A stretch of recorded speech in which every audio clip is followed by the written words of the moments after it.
There are times that things linger in and out of our lives for years, and sometimes even for decades. Passions, ideas, desires, love. We all have that one thing in the center of our hearts, but in the back of our mind that we keep pushing to the side. I often say many of us are living the life that we created, and not the existence that was created for us. I'd like to share a little bit of my life story with you because it took me nearly 40 years to realize my purpose, and maybe through my little story, I could help you identify yours. And I remember being a little boy, about 6 years old, in Queens, New York with my father in the driveway of our home. And I said, Daddy, I want to tap dance. And the look on his face kind of said everything to me.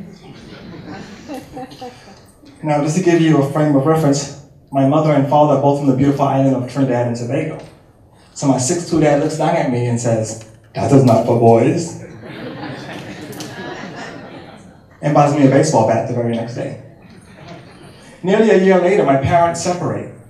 And my dad takes my brother and I to Trinidad and Tobago with the grandparents.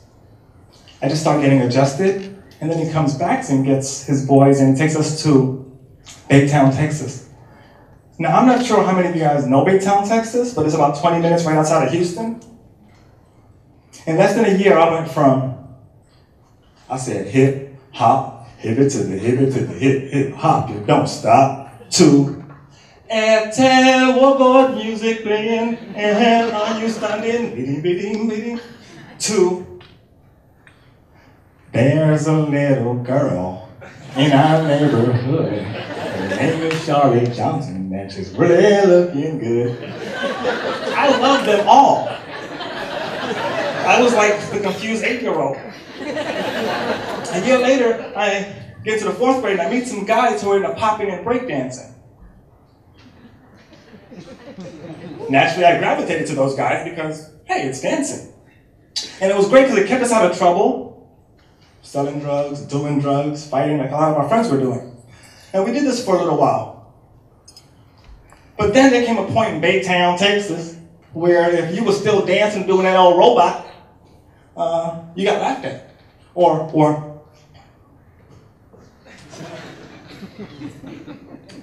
they called me the rerun. I thought it was a compliment, but I don't think they meant it that way. So everybody else was rapping at that time. So naturally, following the trend, I started rapping too, and I quit dancing because there was nowhere to dance. Now I want you to pay attention to how many times I tried to dance, it wasn't working out for me, or I just quit dance altogether, okay? So a couple years later came the era of the trendy social dances, and we're going to this party, my friends and I, my rap partners and I, and they were like, man, when this song come on, I'm gonna do this dance, the RoboCop, and I'm gonna do this dance, the Roger Rabbit, and the other dance was the Steve Martin at the time.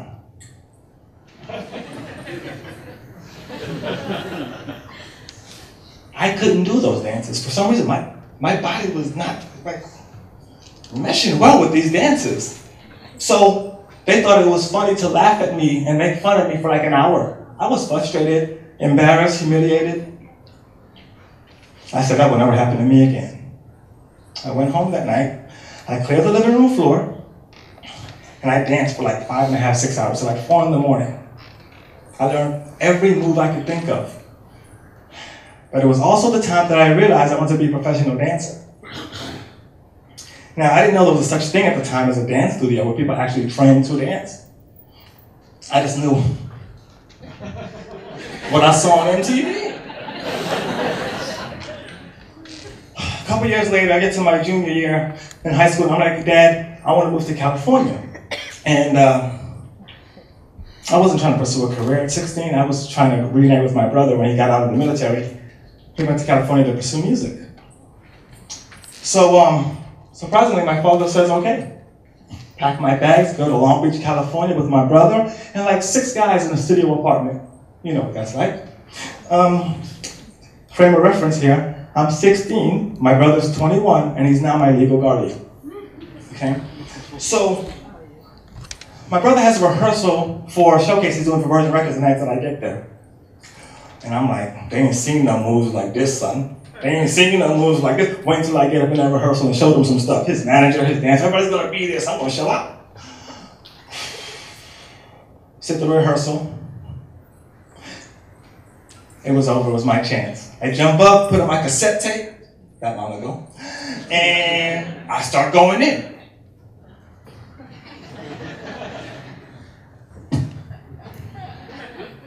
I stop and I'm like, and I look back and everybody's like, laughing at me. Man, that must be that down south dancing. That's the square dance in Texas? I was like, well, we don't do that out here. This is California, man. That's go hammer. And I was like, I had put so much time into learning this and it still wasn't really appreciated. It wasn't where it needed to be, really? My brother enrolls me in school. I meet a couple of people who are into dancing. We start dancing together. I started developing a style and a real passion for this thing, you know? And my middle school had a dance studio. Fantastic. Okay, so I graduate high school. I go to college for photojournalism and dance. And I'm 18, so I get an agent. I'm doing commercials, music videos. I'm touring as a dancer. So I'm working as a professional, but I'm still trying to find myself, you know? So I'm writing raps and reggae songs just to pass the time on the planes and stuff. And then I get this one audition, and they are like, we want you to rap these 4 lines for us. And I get to the audition, I look around, and there's like 20 dudes waiting to do my same part. And I'm like, well, how am I going to stand out? Okay. My turn came, I got in the booth, I just flipped it on them. Why walk, when say you could run, why talk, me say when you could sing. The director breaks into the room and goes, young man, that's going to be heard nationally. Oh, got a little inspiration. Picked up, started writing more reggae songs. My friends joined me. They was like, yo, you good at this? We got a manager. We're opening for a major recording artist. We're in the studio all the time. Then I get a single deal. I have come. I know what I'm going to do now. You know what? I don't want to dance anymore. Don't ask me to do a moonwalk or nothing. I'm going to be a reggae dance hall artist, and I'm going to counsel my people through positive music. That's what I'm going to do. So I pack my bags and I move to Florida to pursue reggae dance hall music. But while I'm recording my album, I'm working these weird temp agency jobs in different offices every week. And I'm like, maybe I could teach dance to make a little extra money, right? So before you know it, I have to quit my day job because I'm teaching like 25 classes a week. And more commercials, more music videos. I'm touring again. Things are good. One day on a flight to Germany, and if you don't know, the flight's 9 hours. Ain't nobody got time for that. I was trying to keep myself occupied. So I started meditating and giving thanks about my life because, well, growing up where I grew up and being able to experience what I've experienced is quite the blessing in my life. A lot of people that I grew up with are either dead or in jail. So, thinking I had a brother who was a role model who kind of kept me out of trouble. He prevented me from following the crowd every time. How could I be that for other kids who don't have that kind of leadership in their lives? 2 months later, I arrived back from Europe, and the first thing I do is apply for a 501c3 not-for-profit organization. We were established in 2007, and today we save and enhance the lives of teens and youths through after-school programming. Brighten their future, give them more hope, give them more options, help them to be productive, contributing citizens to their communities. And with it being taken out of schools, I feel like I have a lot more work to do. Now, the reason I want to tell you so much about my life is I wanted you to see how many times I tried to dance, it wasn't working out for me, or I just quit dance altogether. Okay? But it kept coming back. It kept calling me. It was the path to my purpose. And the purpose to my path is to enhance the lives of people, particularly children, in my community and communities all over the world. And I'm living my heart full every day. And that's something I wish for every man, woman, boy, and girl.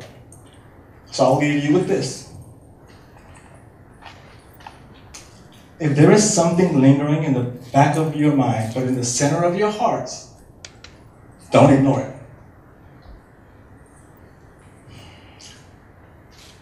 give it some good thought, put it into action. And things take time, remember that. There are many people out there who will benefit from that one thing that only you can provide. You may not be able to change the world, but you may be able to touch somebody who can. I often say, many of us are living a life that we created, and not the existence that was created for us. Many of us are living a life we think people expect of us, and not the life we expect of ourselves. Let that sink in. So I'm going to ask you a question that I think you already know the answer to. What is your purpose?